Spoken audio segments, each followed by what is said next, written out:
Hello, Dee Hardwicke here.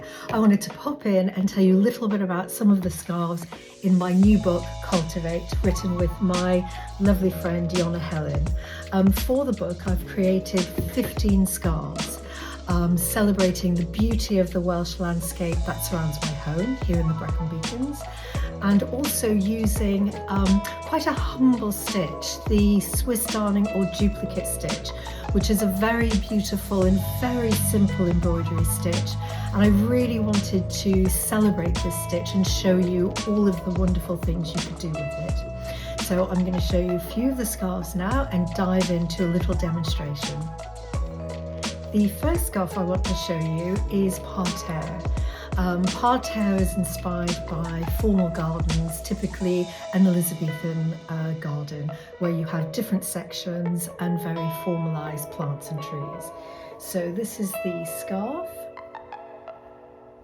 And as you can see, it's made up of squares. Each square is made individually with stranded knitting, and then you embroider on the individual squares. So you embroider your motifs on top of the squares before stitching together with mattress stitch. So and that looks really beautiful. You get this wonderful layering effect very painterly. So I've used merino singles for the base, and I've used a single strand of mohair silk, and that gives a beautiful luminosity to the fabric, and the mohair silk kind of blends into the fabric. It's very beautiful. The next piece I want to show you is called Clematis. Now this is one where, if you're not used to Swiss darning or duplicate stitch, I think maybe try one of the other ones first, but I just love this.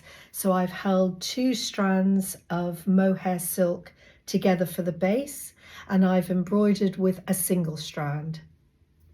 And don't worry, I will show you how I set it out and start embroidering. The main thing is to get one section down. Once you have a leaf or a part of a stem, you can carry on embroidering because you know where you are then.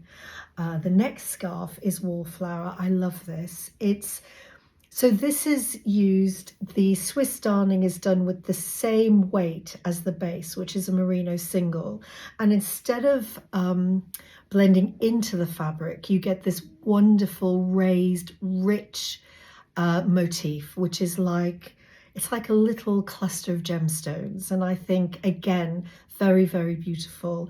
Where the underneath colour, the base of the scarf shows through, I think is very, very beautiful and gives a very painterly effect and gives movement to your motif and your scarf. Okay, let's get into how we actually do this very beautiful and very simple stitch. Okay, so how do we start the embroidery?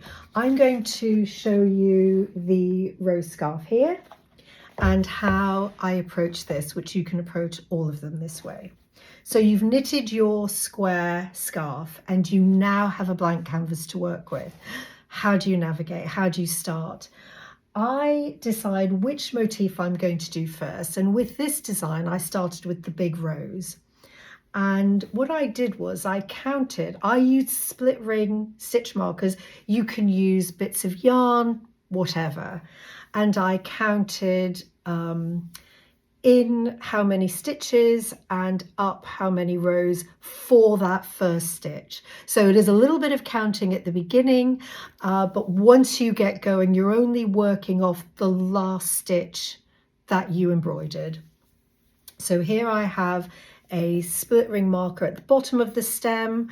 I've got one at the top of the flower head, the bottom of the flower head, and the outside edge of a leaf.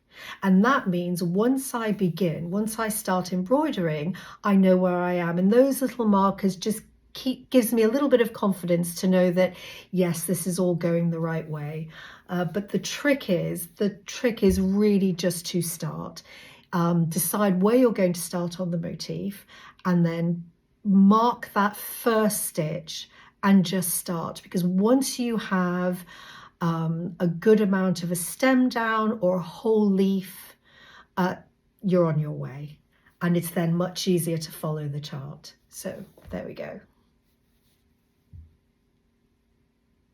So as I explain in the book, you bring your needle underneath the point, under the V of the stitch you want to embroider, and then you take your needle under both legs of the stitch, the bottom of the stitch above that, and you bring your needle through and then back down where you started. So you are covering the stitch underneath. And that is the basic stitch. So when you're following something, you want to, let's do that again. So you bring your needle underneath the V, the point of the V of that stitch, then underneath the legs of the stitch above, and then back down where you started. And then when you want to do the next stitch, your needle is pointing in the direction that you want to go, and you already get it underneath the point, below the point of that V. And then again, you get your needle under the legs, the two legs of the point of the stitch above, you bring it through and you go back down where you started, and then you are ready to do your next stitch. And if you want to go up, as if you're doing a stem, there you go, we've got the stitch there. And again, you're bringing your needle up at the base, just underneath the point of the V of the stitch you want to cover. And again, up through the bottom of both legs of the stitch above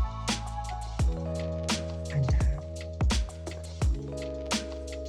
And that's basically what you're doing for the whole motif.